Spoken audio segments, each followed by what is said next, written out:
はい、今回は寄せ教室からペチュニアを3色使っていろいろな角度から楽しめる寄せ植えをご紹介します。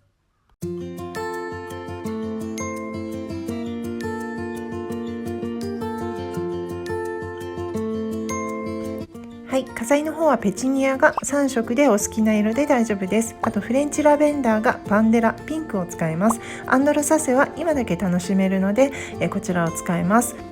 桜のダンスはゼラニウムですね。花びらが桜のようでとっても可愛いです。ロフォミルタスは寒さに強い常緑のカラーリーフです。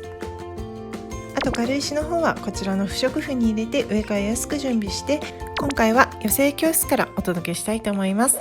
で、今日はここに、土を3分の2ぐらいですね。このぐらいですね。ちょっと多めに入れてください。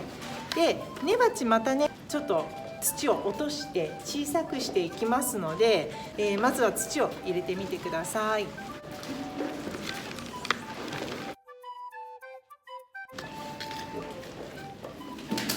はい、じゃあまずですね、こちらのゼラニウム、こちらを鉢を揉んで抜きやすくしてから、で首のところをしっかりこう持って鉢の底のここの部分をちょっと握る感じでこう揉みほぐしながら取り出します。で取り出したらまずこの肩の部分ですね、株元の肩の部分、ここに人差し指だけでいいです。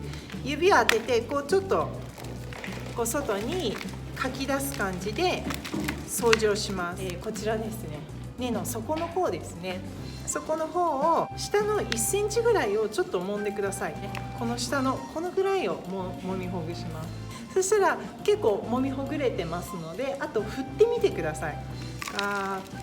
で均等に落ちるように落ちてないところを揉みほぐして振ってっていう感じで少しずつ落としていってください。そしたらこのぐらいで止めて、で何がしたいかっていうと、下の根っこっていうのは今ね絡まって固まっちゃってる状態で、この土には合ってるんですけど、新しい土に早く馴染むように正座してたのを伸ばす感じでね、こう揉みほぐしてこう先っぽを出してあげる。そうすると新しい土に馴染みやすくなりますので、はい。であとはもう周りは触らずこのまま植えます。でそのまま置くとこれだと結構飛び出ちゃうので、ちょっと掘ります。で掘ってゼラニウムって蒸れに弱いんですね。なので真ん中にあって蒸れに弱いっていうと最悪なんですよね。なのでここの縁の高さに合わせます。でウォータースペースってね、だいたい1センチぐらい下にするじゃないですか。でも真ん中ってどんどん沈んでっちゃうんですよ、水で。そうすると水没しちゃって腐りやすくなる。でペチュニアは周りにある、どんどん蒸れちゃうので、なるべくちょっと高めにこう横から見て、この線が合うように、肩の線がここに合うようにします。今真ん中にゼラニウムがあるとします。そうするとペチュニア3つ3等分したら、アンドロサセとラベンダーとこの、カラーリーフをこんな感じでやります。じゃあこちらの方を植え込んでいきたいと思います。はい、まずじゃあこの色は何でも大丈夫ですよ。はい、上の方人差し指でやっぱりゴミを落としていきます。あと肥料の方も落としていきます。でペチュニアの場合ここぴったりくっついてますので、首折らないように気をつけてください。ここ1回折っちゃうとね、これ1本しか出てませんので、折らないようにそっと首の周りを掃除します。でお掃除をした後、底の方ですね、下の方、さっきと同じように下1センチぐらいだけこうちょっと揉んでください。ここ1センチぐらいですね。全体的に柔らかくなってきたらちょっと振ってみてください。もう土がバーッと、ちょっと濡れてると落ちにくいんですけれども、で少し中がこうパクッと開いてきたら、中から土をかき出すようにでギュッとこう握ってみると意外とちっちゃくなってきます。はい。でこのペチュニアなんですけれども、こうぐわーっと外側にぐわーっと出てる方と平らになってる方とありますか？はい、そしたら平らになってる方をこのゼラニウムの内側に向けてください。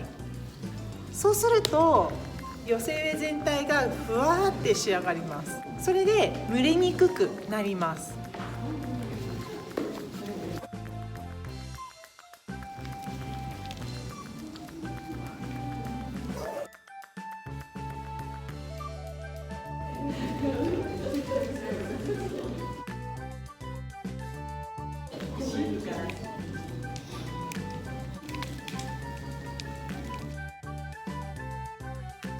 で株元のここの黄色い葉っぱとかありますね、ペチュニアで。ポットから出してすぐの場合は取りにくいんですよね。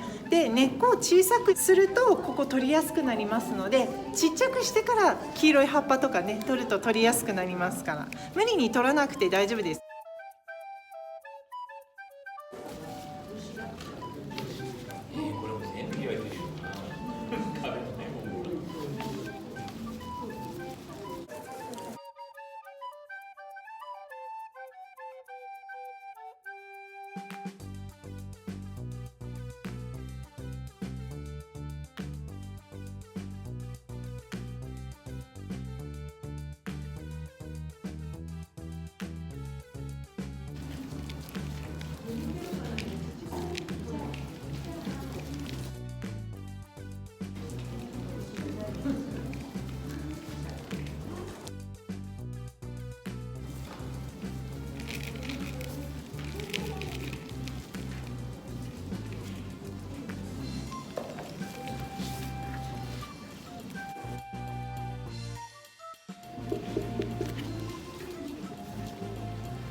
ラベンダーの方はあんまり土を落とさなくていいです。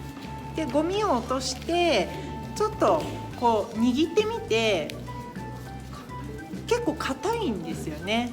ポットの底のここありますよね、ここにちょうど当たるようにこう親指とかこう入れると少しほぐれます。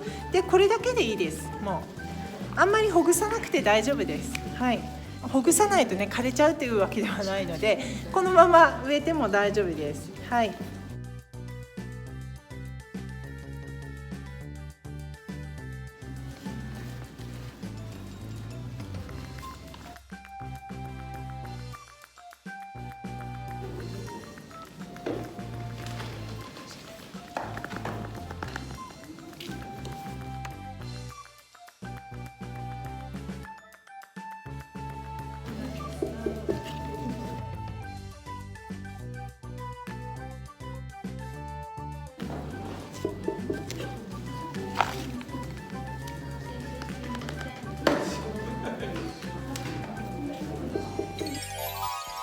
はい、出来上がりました。今回は3色のペチュニアを使ってどの角度からでも楽しめる寄せ植えにしてみました。はい、今回は初心者向けの寄せ植え教室からコンテナガーデンをご紹介してみました。